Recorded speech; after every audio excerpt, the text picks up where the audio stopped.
Господа, вы видите только часть рисунка. Внимание, вопрос. Что американский художник изобразил на другой части рисунка, превратив негатив в позитив?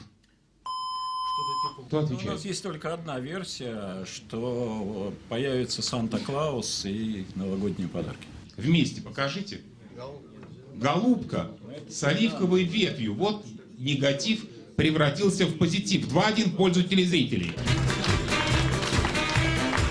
Сабина Эрмамбетова, я вас поздравляю. Когда вот Сиднев сказал, что у нас только один вариант ответа, я была уверена, что сейчас он скажет, что это голубка, и все. И он сказал Санта-Клаусы, Санта-Клаус с подарками. Я еле сдержалась, чтобы не засмеяться. Не засмеяться, наверное, от радости больше. Ну и, конечно, обрадовалась, очень обрадовалась. Что мало того, что я там побывала, осуществила свою мечту, еще и выиграла такую большую сумму.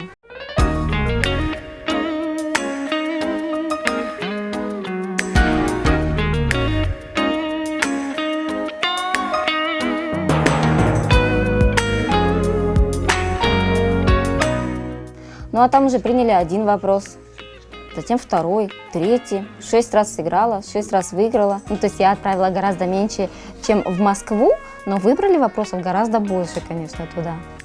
Вот, и потом уже до Москвы добралась.